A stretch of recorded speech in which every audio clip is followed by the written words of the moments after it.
Hello guys, Dexel Gaming here, and today I am doing another Visual Basic tutorial. This time I'm going to teach you just a little bit more into Visual Basic. So what you're going to do is create a new form, or another form application. Same thing like last time. And today I'm going to teach you more about some of the text box things and what the ones that you'll be needing. So, last week we used, not last week, on the last video we used the button. The button can be used, so when you click it, it'll take that and do whatever code you executed here, or you told it to execute there. So, for example, last week, we told it to say message box hello world. That was on hello world. And there we go, message box with hello world. Let me adjust my chair here. You can do that. There is label, which can be used, say you want to tell the button. So what you do for the label is go to the text and just say click the button. I know, caps lock. And it'll click the button. Link label, just like that, except you post a link. Let's see. A radio button is when you run your program, you can select it. So I don't use these often, so you select it, but you can't select more than one. So that's what they're for. Let's see, I'll go to all Windows forms. So what I want you to do as you're watching this is I want you to just put some on, put the ones that I'm explaining to on. You put the label, the button, and I'll put the label, the button, and the label. Let's see. Is there anything else? Oh yes, we're going to need, there is a text box here with the text box, and yeah, so in case if the text box is pretty obvious, it'll there's one more thing I want to show you.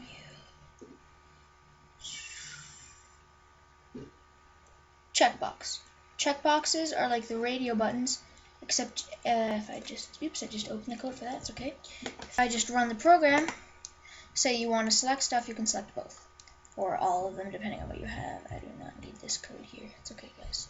Just going to delete that.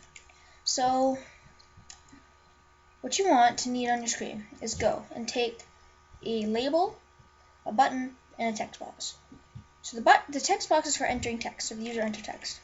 So we're not going to be really using it, but I'm just going to show you how it kind of works.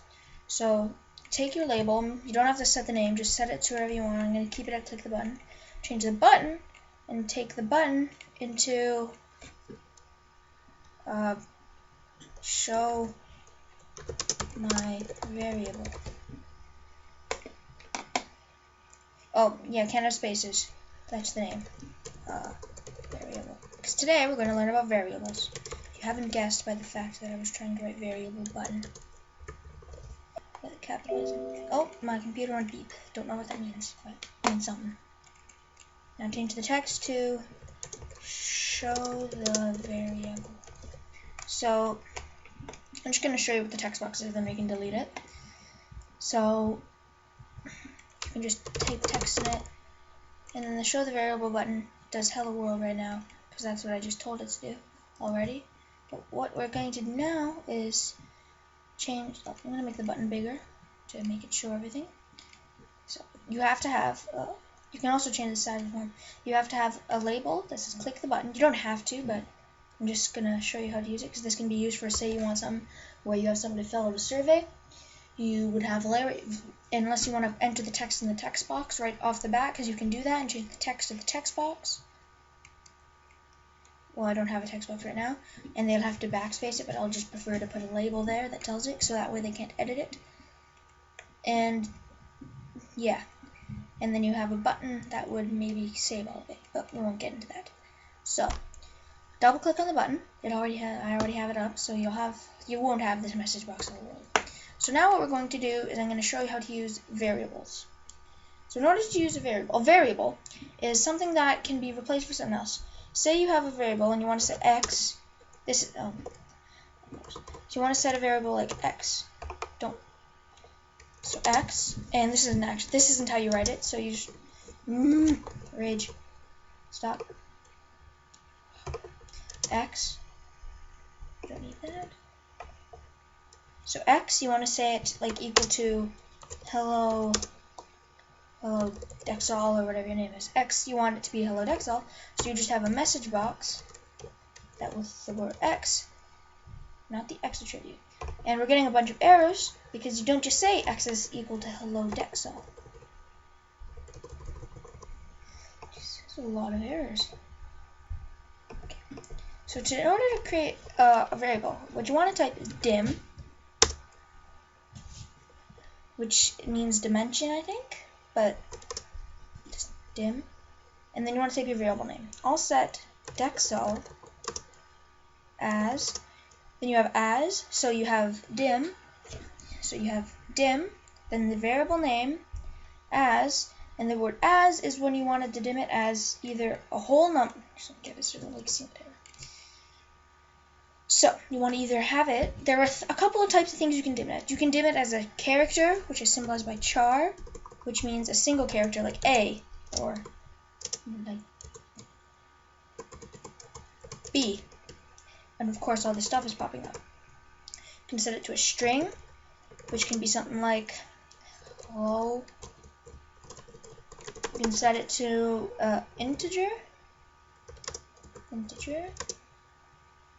and that can be a number like 34. You can set it as a double, and that can be something like 3.4. Has to be a decimal, 3.44. So what we're going to set this as a string. So remember, it's character for just something like A.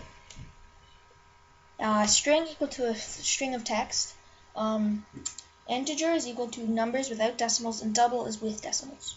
So we're going to set the string. Then you can either go down and type Dexall is equal to hello world. That was pretty bad spelling. Or you can just put it right here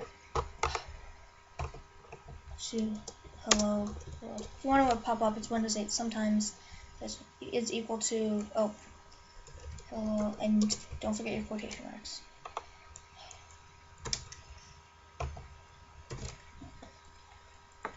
So that now you have a variable Dexall as a string equal to hello world. So then you type message box. Then you don't even have quotation marks, you just put Dexall. So now when you run this program, and we told the message box to say Dexall, but when you click it, it says hello world, because that's what we set Dexall equal to. Now this isn't very useful in this case, as you can just make it say hello world, but it does get useful when the variable changes based on whatever the user did. For example, you're creating a program that'll, based on this, like I said, a survey based on whether or not the survey, how they filled out the survey, it'll say message box Dexall, because the Dexall is equal to something, like say it's a survey on the food they're eating, and it'll calculate whether or not the food they're eating is healthy. If the food they're eating is not healthy, it can't just have one set option, because there's multiple things. So you'd have a message box just to say Dexall, and then you set Dexall equal to whatever. You probably create another variable equal to a bunch of you probably create a couple other variables and make it do some stuff with that, and just set Dexall equal to all those variables based on what they are. Then it'll do some math, and then it'll make a message box that'll say, then you set Dexall equal to whatever you want, like you are eating very healthy, and it'll say message box Dexall. But then you can have something like message box unhealthy, and you'll set unhealthy to you are eating unhealthy. So if that was complicated, I'll explain it later. So, and that's how you use variables. And I